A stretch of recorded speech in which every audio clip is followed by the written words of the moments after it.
일 오늘 바로 이뤄진 거야. 그 얘기 들어봤니? 우릴 위해 구주가 나셨대.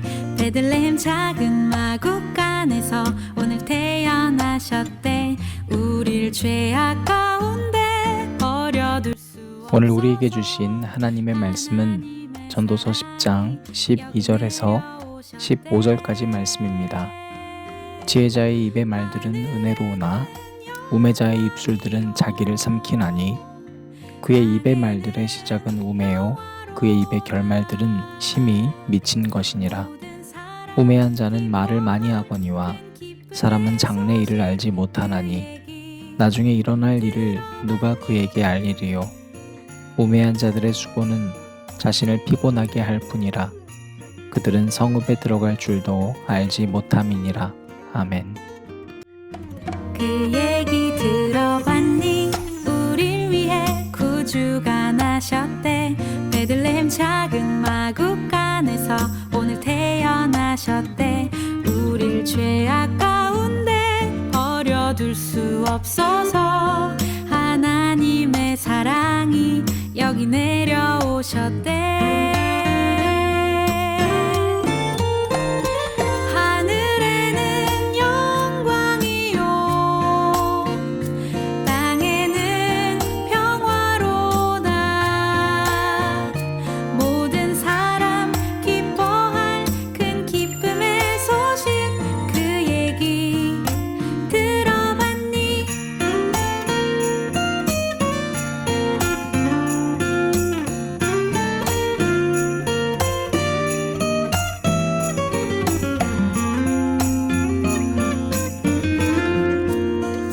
하늘에는 영광이요 땅에는 평화로다. 모든 사람 기뻐할 큰 기쁨의 소식 그 얘기 들어봤니? 하늘에는 영광이요 땅에는 평화로다. 모든 사람 기뻐할 큰 기쁨의 소식 그 얘기 들어봤니? 그 얘기 들어봤니? 그 얘기 들어봤니? 그 얘기 들어볼래?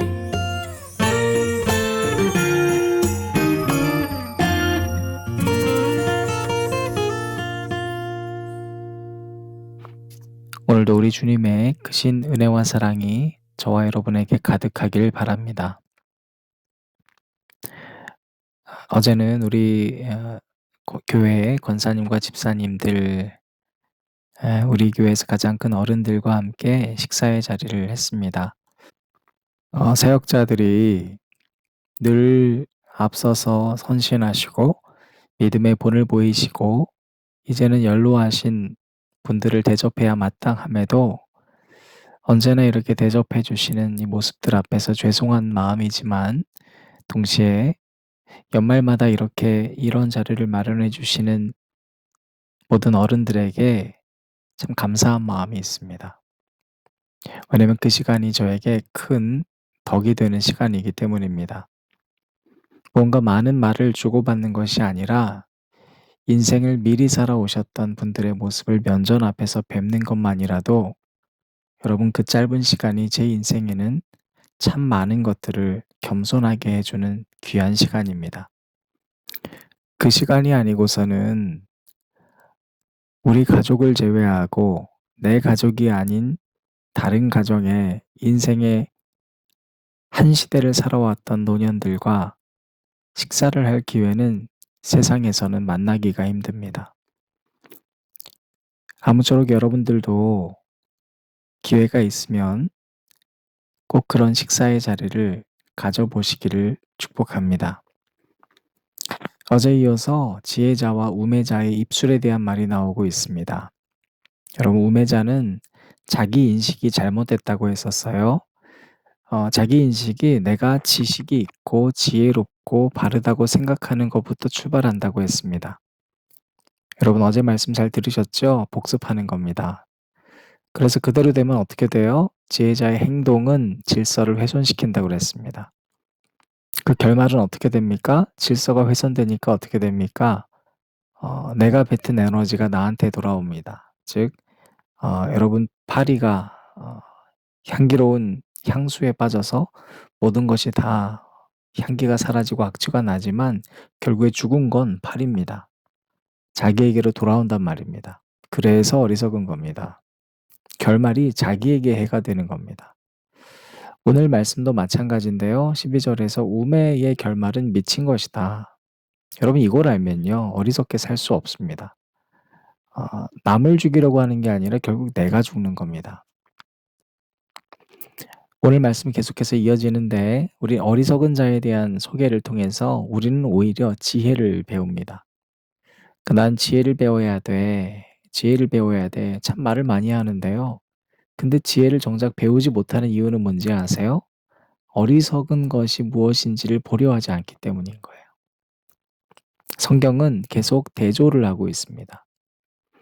지금 전도서가 강조하는 걸 우리가 오늘 좀 정리해 봤으면 좋겠는데요. 전도서는 우리에게 지혜가 무엇인지를 가르쳐 주면서 어리석음과 지혜를 계속 반대의 입장에서 설명해 주고 있습니다. 그러면서 동시에 키워드를 3가지 정도를 제시하고 있는데 첫 번째 키워드는 에너지예요. 내가 헛된 것에 에너지를 너무 많이 쓰지 마라. 그거 다 진짜 헛되다. 여러분 헛된 것에 에너지를 많이 쓴다는 건 뭡니까? 집착이에요. 두 번째는 소유입니다. 이것도 갖고 저것도 갖고 사람도 갖게 되는 거예요. 솔로몬의 인생이 그랬어요. 처음에는 그러지 않았는데요. 왕이 되고 나서 계속 소유를 늘려나가요. 에너지를 소유에 쓰는 거예요. 질서가 황폐화될 수밖에 없죠. 세 번째는 말입니다. 보니까 내가 좀 이제 지혜로워졌어요. 그렇게 착각을 하고 있는 거예요. 그 눈으로 보니 어떻습니까? 남들은 다 지혜롭지 못해 보여요. 내가 제일 지혜로워요. 그러니까 내 입에서 나오는 것으로 질서를 만들어야 돼요. 당연히 말이 많아지겠죠. 그 말이 많아지는 것이 어리석은 이유가 바로 오늘 나온 말씀입니다. 13절부터 15절까지 말씀인데요. 그의 입의 말들의 시작은 우매요. 그의 입의 결말들은 심히 미친 것이니라. 우매한 자는 말을 많이 하거니와 사람은 장래일을 알지 못하나니 나중에 일어날 일을 누가 그에게 알리리요. 그러니까 말을 많이 해서 장래일에 대해서까지도 뭔가를 자꾸 알고 싶어하는 사람이지만 결국에는 아무도 그에게 말을 해주지 않는다. 손해를 결국에 우매한 자가 보고 있습니다. 그래서 결국엔 어떻게 됩니까? 우매한 자들의 수고는 이 에너지는 누구를 피곤하게 하는가? 자기를 피곤하게 할 뿐이라. 여러분 오늘 우리가 읽진 않았지만 오늘 매일 성경 본문 가운데 20절에는요. 심중에라도 왕을 저주하지 말며 침실에서라도 부자를 저주하지 말라. 왜 그래요? 아무리 옳지 못한다 해도 그 공간에서 누군가 타인을 저주하는 습관을 좀 끊으라는 겁니다.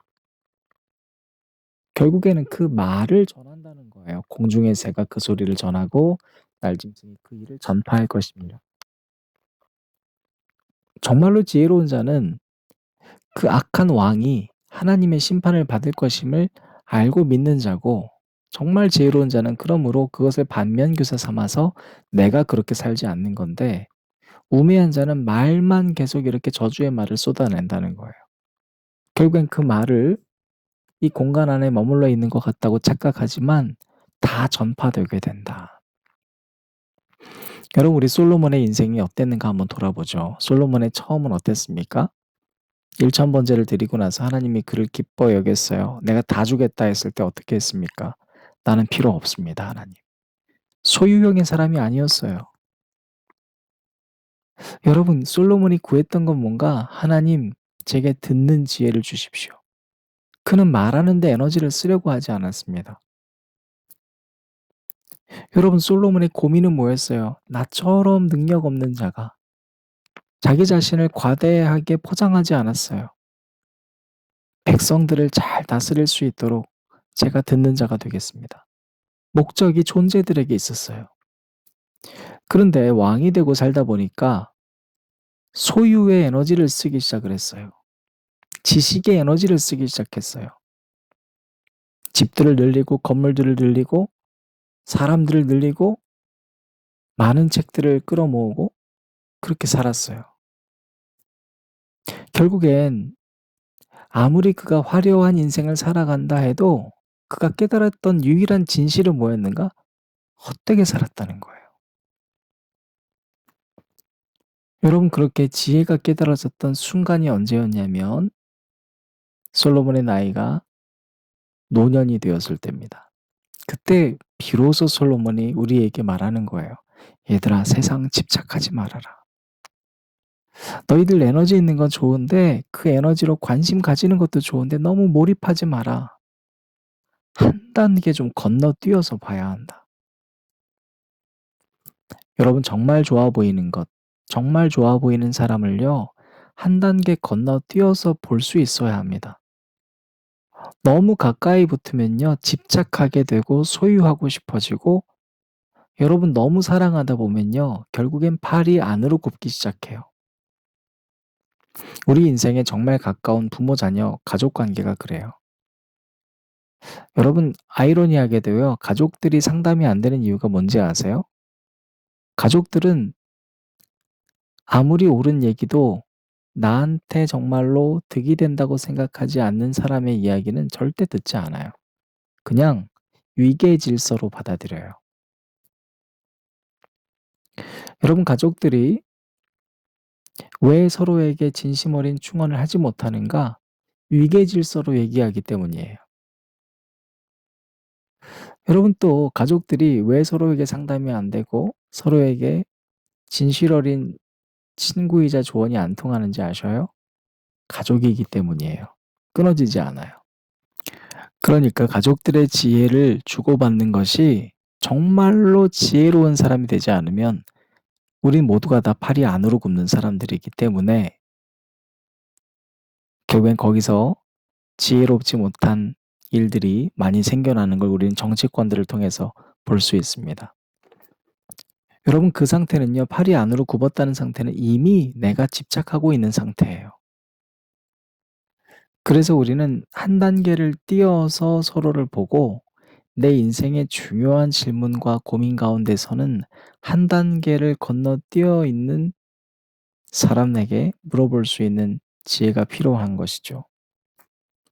여러분, 오늘 전도서를 정리하면서 우리가 살면서 두 가지 해안이 있으면 좋겠어요. 첫 번째로 나보다 훨씬 인생을 먼저 살아가신 선배들의 삶을 먼저 존중하는 사람이 돼야 돼요. 우리는 그런 존중이 없어요. 여러분, 사실 우리가 하는 고민이 우리 선배들이 했던 고민과 다르지 않아요. 다른 건 뭔지 아세요?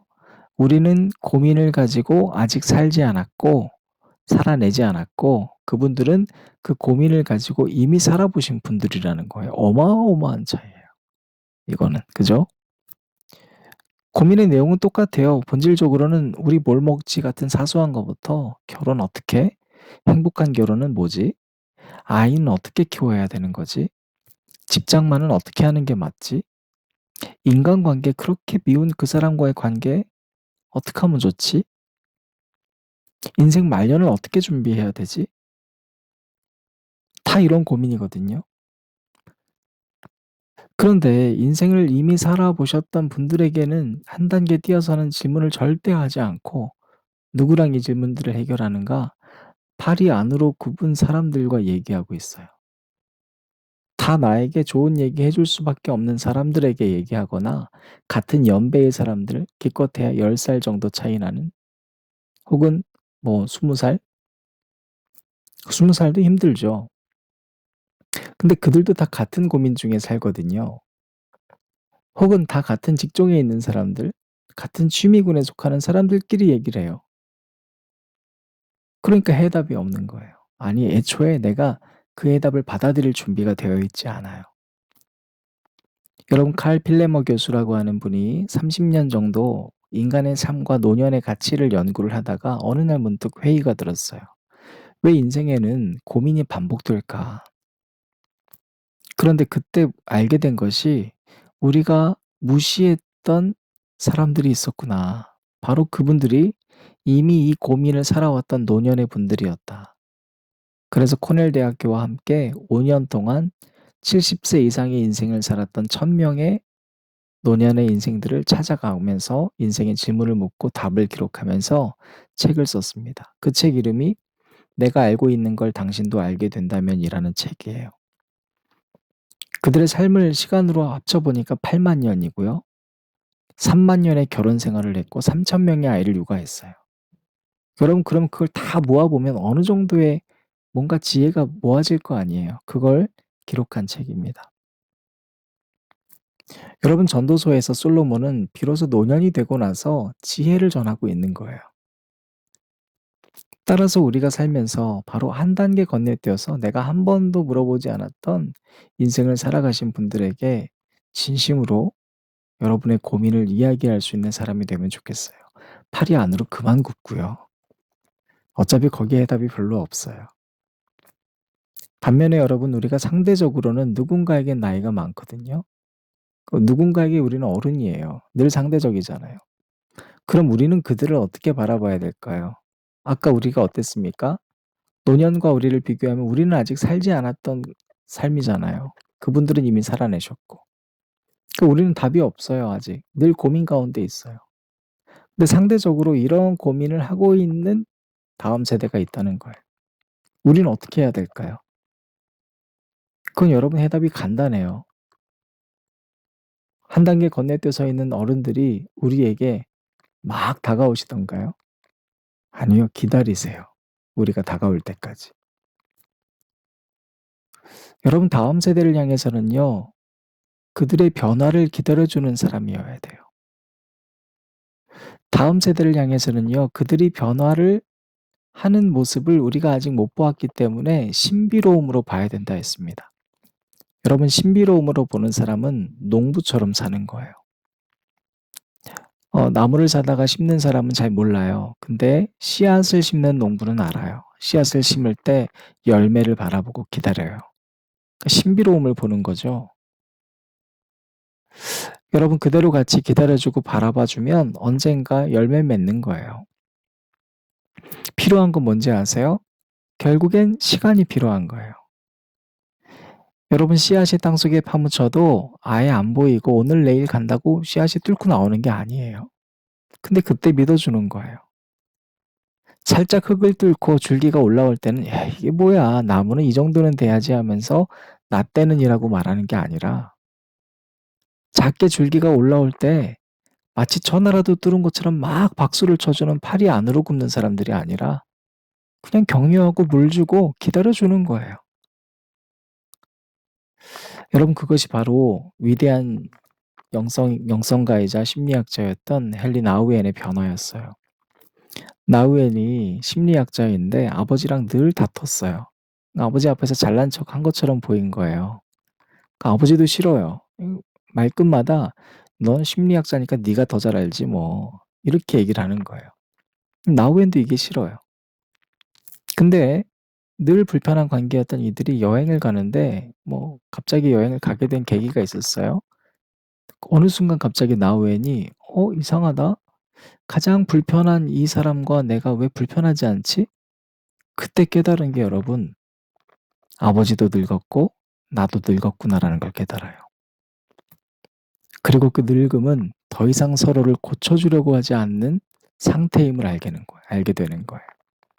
우리가 그냥 함께이구나. 여러분 우리가 2002년을 지혜롭게 마무리해야 되겠죠. 그것은 2023년을 힘차게 온 힘을 다해서 계획하고 에너지를 쓰는데 있는 것이 아니라 지혜로운 삶은 바로 존재, 이것을 잊지 않는 사람이 되는 거라 했습니다. 계획에 에너지를 쓰는 것보다 더 중요한 것은 이제는 내가 다가가지 않았던 어른들을 향해서 먼저 다가갈 수 있는 사람이고 다음 세대의 아이들을 고치려고 바라보는 것이 아니라 있는 그대로 바라봐주는 사람이 되는 연습을 해나가는 거예요. 우리는 그렇게 늙어갈 때 서로가 서로에게 참 편안하고 평안을 주는 지혜로운 사람들이 될 수 있다고 저는 굳게 믿습니다. 오늘 기도는 여러분들이 하실 건데요. 올 한 해 동안 나는 어떠한 부분에서 기다리지 못했고 어떠한 부분에서 다가가지 못했는지를 여러분 꼭 기도하시고 결단하셔서 2023년 여러분이 정리된 씨앗을 하나님 앞에 드릴 때 하나님께서 내년에 여러분을 기다리시고 인도해 주시는 놀라운 광경을 목도하실 줄 믿습니다. 밤이 깊고 아침도 없었던 그 끝도 없는 터널 속으로 나 자신이 날 가둬놓고 정처 없이 걷고 있었네. 내 영혼이 지쳐서 헤맬 때 그 날개 아래 쉬게 하셨고 괴로움에 숨어서 울 때에 주의 눈물이 무릎을 적셨네. 내 신음이 기도가 되어 당신의 귀에 닿았고 그 기다림이 나에게 닿을 때 비로소 나는 알게 되었네. 그가 오신 이유, 나를 택한 이유, 수많은 밤의 기다림들을 그 눈물이 나에게 길이 되네. 날 이끄시네 주의 사랑이.